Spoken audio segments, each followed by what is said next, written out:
Vous allez réaliser un montage et une observation de muscles striés squelettiques au microscope optique. Il peut vous être fourni n'importe quel échantillon de muscles provenant d'animaux que vous aurez à disséquer pour en prélever un bout de muscle.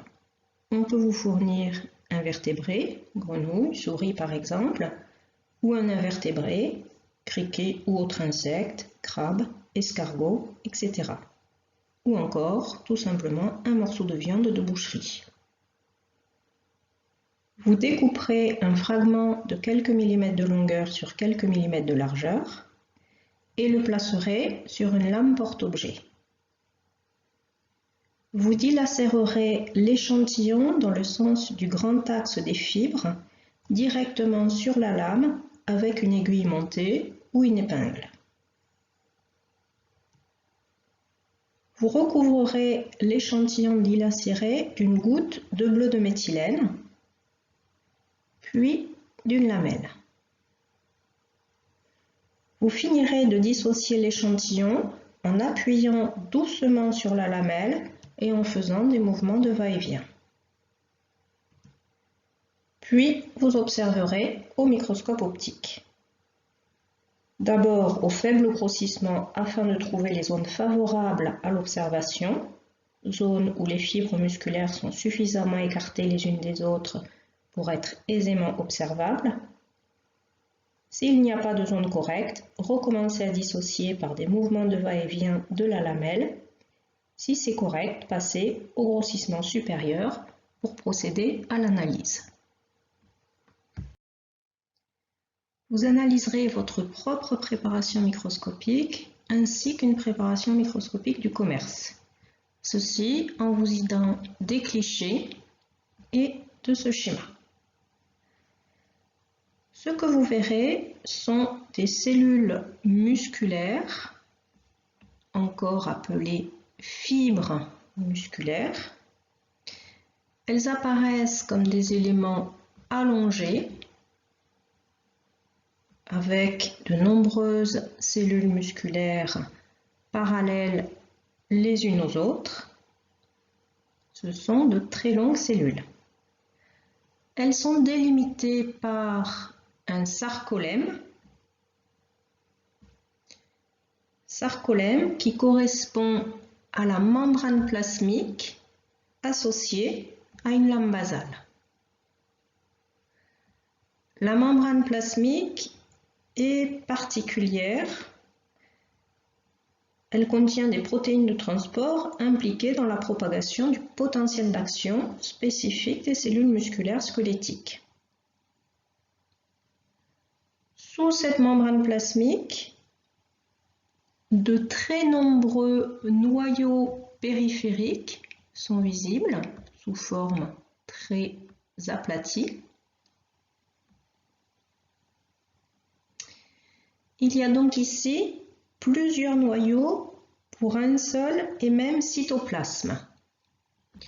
On peut donc nuancer la notion de cellule. Ce n'est pas une cellule au sens strict du terme, mais plutôt ce que l'on appelle un syncytium. C'est-à-dire qu'il y a une même membrane plasmique qui renferme un seul cytoplasme avec plusieurs noyaux. Dans le cytoplasme, appelé dans le cas de la cellule musculaire squelettique sarcoplasme, on trouve une striation perpendiculaire à l'allongement de la cellule, perpendiculaire au grand axe de la cellule. Cette striation est une zébrure avec des bandes claires, appelées bandes I ou isotropes, et des bandes sombres, bande A, pour anisotropes.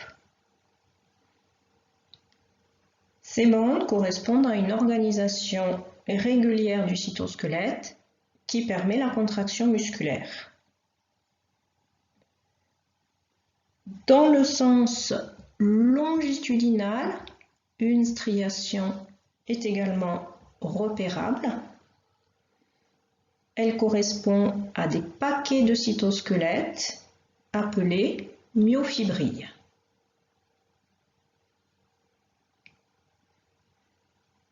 De nombreuses autres structures intracellulaires sont impliquées dans la contraction, mais non visibles au microscope optique. Elles seront visibles à des grossissements plus importants, par exemple au microscope électronique, et nous en parlerons plus tard. Les cellules musculaires squelettiques sont entourées d'un abondant tissu conjonctif. Il faudra analyser ce tissu conjonctif pour y repérer des éléments fibreux de type collagène.